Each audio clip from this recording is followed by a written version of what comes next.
राज्य सरकार दिव्यांग श्रेणी के व्यक्तियों को प्रथम पंक्ति में खड़े करने का लगातार प्रयास कर रही है, लेकिन स्थानीय स्तर पर होने वाली राजनीतिक निर्वाचित हो चुके लोगों का मनोबल गिरा रही है। वहीं प्रदेश में संपन्न हुई त्रिस्तरीय पंचायत चुनाव में छतरपुर जिले की पहरवा पूर्वा ग्राम पंचायत में निर्वाचित हुए दिव्यांग गोविंद दास कुशवाहा अपनी सरपंची देर में दर दर की ठोकरें खा रहे हैं। वहीं गोविंद सिंह का आरोप है कि 25 जून 2022 को हुई मतगणना में पीठासीन अधिकारी ने उन्हें 38 वोटों के विषय में घोषित किया है। वहीं उसके बाद विपक्षी प्रत्याशी के निर्विरोध पर हुए मतगणना में भी वह एक मत से विजय घोषित हुए थे।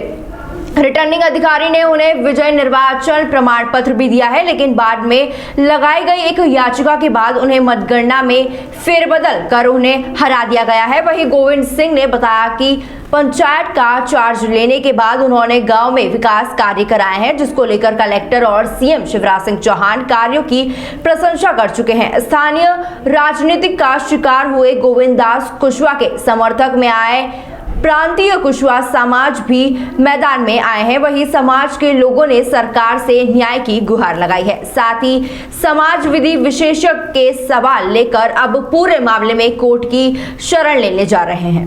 जी, आपका नाम बताइए। मेरा नाम गोविंद कुशवाहा है और मैं खजुराहो जिला छतरपुर ग्राम पंचायत पहरापुरवा से सरपंच हूँ। क्या मामले को लेकर आज आप भोपाल आए हैं? भोपाल हम इस मामले को लेकर आए हैं। मैं वहाँ पे नवनिर्वाचित अभी जो कुछ समय पहले चुनाव हुए थे उसमें मुझे जनता जनार्दन के द्वारा आशीर्वाद स्वरूप वहाँ पे सरपंच बनाया गया था, लेकिन वहाँ पर कुछ राजनीतिक साजिश के तहत मुझे उस सरपंच पद से पृथक कर दिया गया है। वो राजनीतिक दबाव और पैसे के लेन देन में इसमें एसडीएम राजनगर और जनपद सीओ की मिलीभगत से राजनीतिक दबाव के कारण मुझे उससे अलग क्या कारण रहा जो आपकी सरपंच की खत्म कर दी? उसमें हमारा जो प्रतिद्वंदी था उसके द्वारा एक याचिका लगाई गई थी, और याचिका तो इस मध्य प्रदेश में हजारों याचिकाएं चलती हैं, पर उसका एसडीएम महोदय का कहना था कि ये 6 महीना से ज्यादा ये बाउंडेशन है, याचिका चल ही नहीं सकती। ये बड़ा दुर्भाग्य है, ऐसा कभी होता नहीं अदालतों में। लेकिन उन्होंने इसके बाद फैसला 6 महीने के अंदर ही कर दिया और फिर जो है उसे पृथक कर दिया। तो क्या आपके सामने मतपत्र की गिनती नहीं हुई थी? मतपत्र की गिनती हमारे हुई थी, वहां में पहली बार जो हुआ था उसमें विजय हुआ, और जब दूसरी बार उन्होंने रिकाउंटिंग की उसमें मुझे जो है उनने जो 70 मत जो है जो अनबैलेट थे उनको उसमें रात करके जहां वो वोटिंग रखी हुई थी उसको इनने बदल करके सीओ की उसमें भूमिका संदिग्ध नजर आ रही है जनपद राजनगर के, कि उन्होंने जो है मिल करके वो उसको बदल करके और दूसरे वोट उसमें रख दिया। और जब फिर काउंटिंग होती है तो काउंटिंग में वो वोट उनके हमारे जो प्रतिद्वंदी था उसके पक्ष में वोट गिन दिए जाते हैं। 70 की जगह फिर 63 वो अपने रिकॉर्ड में रखते हैं, मतलब 70 मत जो रिजेक्ट हुए थे अब उनने 63 मत रिजेक्ट किए हैं। और इसकी कार्रवाई आपने कहीं कर दी? इसकी कार्रवाई करने के लिए हम हाईकोर्ट की शरण में भी गए थे, लेकिन ये दुर्भाग्य कहें कि उस समय हम पहुंचे तो वहां पर एक तो पहली बार छुट्टी का समय था, हमको नकल जो है के लिए इतना परिश्रम करना पड़ा तहसील में, तो वहां 2 दिन लग गए। और 2 दिन के बाद जब हम वहां कोर्ट पहुंचे तो कोर्ट में भी वहां पे वकील लोग जो है स्ट्राइक पे जाने के कारण हमारा केस जो है उस पर स्टे नहीं मिल पाया। तो अब आगे की कार्रवाई हम कोर्ट की फिर से अपने कुछ लोगों के जो मार्गदर्शक हैं और जो हमारे लोग हैं उनसे सलाह मशवरा लेकर के और इसको अपन आगे बढ़ाएंगे, हाईकोर्ट ही जाएंगे। चल रहा है, हम लोग बाबा साहब को मानने वाले लोग हैं, संविधान पे भरोसा करते हैं, लेकिन गोविंद दास कुशवाहा जी देखिए एक जो सरपंच निर्वाचित हुए थे पहरापुरवा गांव राजनगर तहसील खजुराहो से, उनको राजनीतिक देश भावना के तहत और राजनीतिक दबाव में प्रशासन द्वारा उनको जो 8 वोटों से हरा दिया गया है। एक व्यक्ति जो याचिका लगाई थी उनका नाम है और ये सारा पूरा इसमें सब है।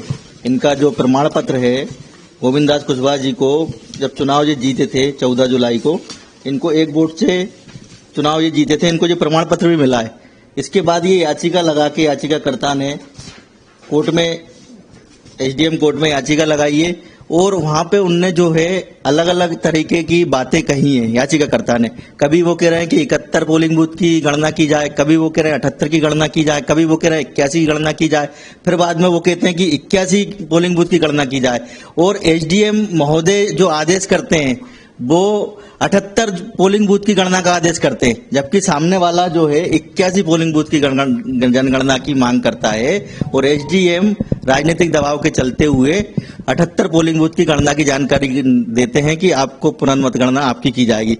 गोविंद दास कुशवाहा जी को 25 तारीख को सुबह 11 बजे रिकाउंटिंग के लिए राजनगर तहसील बुलाया जाता है। मैं भी पहुंच जाता हूं। पूरे हमारे प्रदेश से कुशवाहा समाज के जितने लोग हैं राजनगर तहसील में इकट्ठे होते हैं गोविंद दास भाई के लिए, और प्रशासन द्वारा इनको 11 बजे काउंटिंग में ये अंदर पहुंच गए हैं और 4 बजे काउंटिंग खत्म कर दी जाती है और हमें जानकारी लगती है कि इन्हें 8 वोट से हरा दिया गया है राजनीतिक द्वेष भावना के कारण।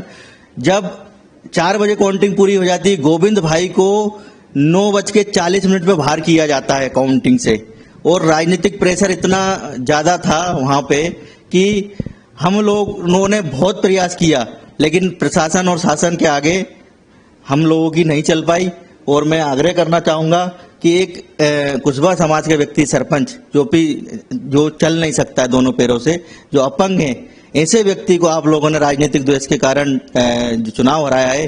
अरे भाइयों, आप लोगों ने एक गोविंद दास कुशवाहा को चुनाव हराया है, लेकिन हम 1000 गोविंद दास कुशवाहा इकट्ठे कर देंगे इस मध्य प्रदेश के अंदर, और आने वाले समय में हम आप लोगों को बता देंगे कि कुशवाहा समाज की ताकत क्या है। क्योंकि कुशवाहा समाज सरकार बनाना जानता है तो सरकार बिगाड़ना भी जानता है। तो हम हमारी ताकत दिखाएंगे और गोविंद दास कुशवाहा जी के लिए हम न्यायालय जाएंगे और कोर्ट में कार्यप्रणाली के तहत याचिका दायर करेंगे, और शासन और प्रशासन ने जो गलत तरीके से गलत डिसीजन लिया है उसका हम कोर्ट में